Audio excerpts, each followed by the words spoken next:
Why does a disease with no symptoms become the leading cause of heart attack, stroke, and kidney failure?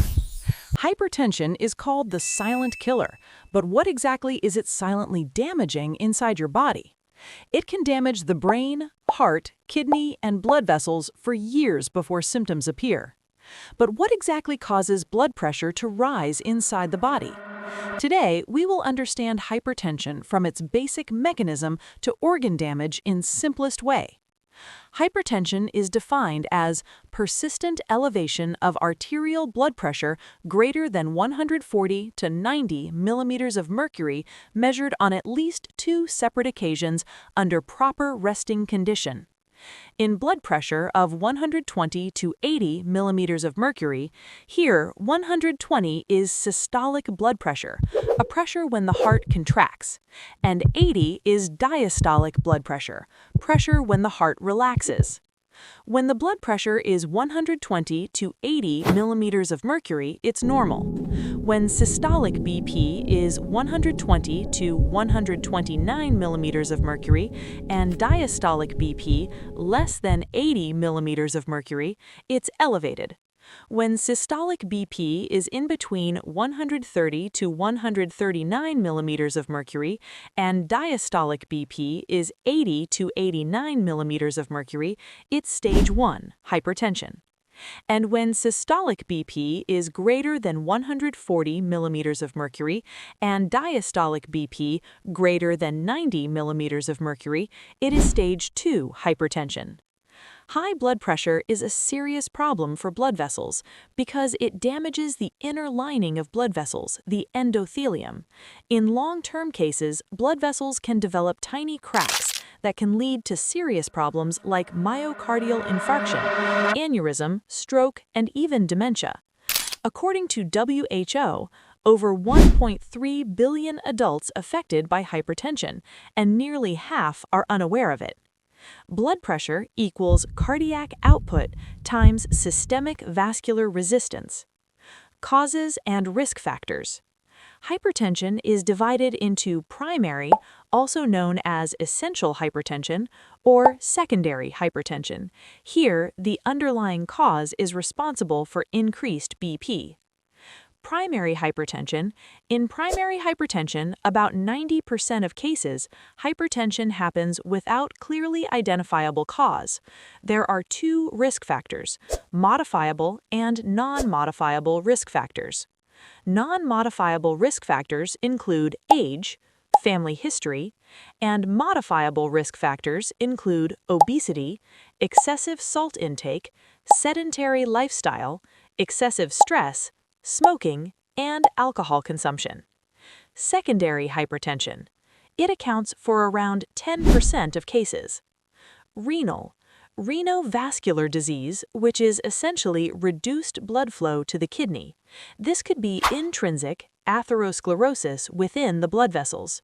Reduction in the blood flow to the kidney causes the kidney to sense depleted volume of body, and therefore it produces renin and causes renin-aldosterone activation.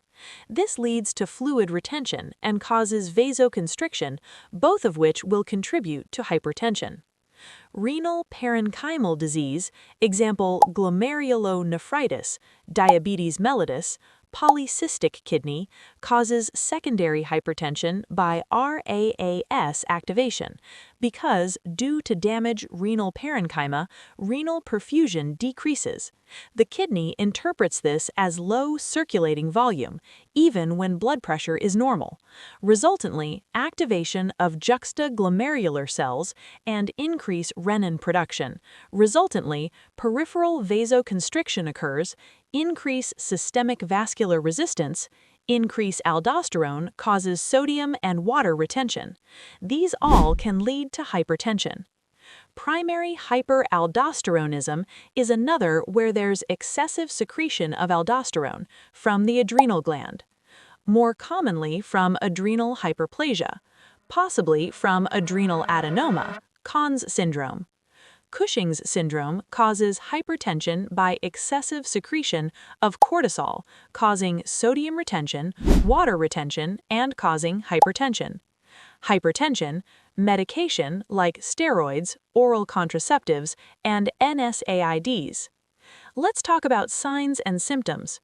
Most of time, primary hypertension are asymptomatic. Secondary hypertension may have associated symptoms.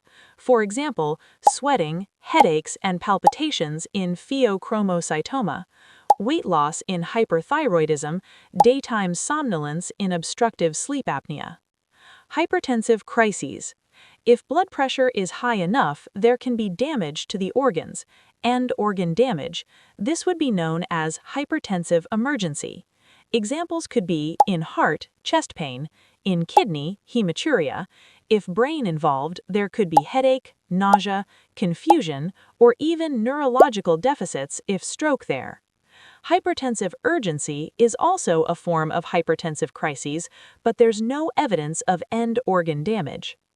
Diagnosis. Blood pressure is normally measured in the brachial artery. If blood pressure is greater than 140 to 90 millimeters of mercury, clinical reading, then patient is advised to undergo ambulatory or home BP monitoring. Treatment. Lifestyle modification. Weight loss. Goals BMI equals 18.5 to 24.5. Diet rich in fruits and vegetables, low in fats. Sodium restrictions. Limit alcohol consumption. Pharmacologic treatment. First line is ACE inhibitors, ARBs, calcium channel blockers, and thiazide diuretics. ACE inhibitors lower BP and reduce cardiac workload by inhibiting enzymes that convert angiotensin I to angiotensin II, and ARBs block angiotensin II receptors and prevent angiotensin II from binding, and thereby results in decreased peripheral vascular resistance and increase vasodilation. Or calcium channel blockers lower BP by inhibiting calcium from entering vascular smooth muscle and heart, causing blood vessels to relax, dilate, and reduces the force of contraction. In case of hypertensive emergency, general aim is to lower the BP 25% in the first hour, reduce BP to around 160 to 110 millimeters of mercury within the next 2 to 6 hours, then normalize gradually in 24 to 48 hours. Labetalol is first-line agent in hypertensive emergency.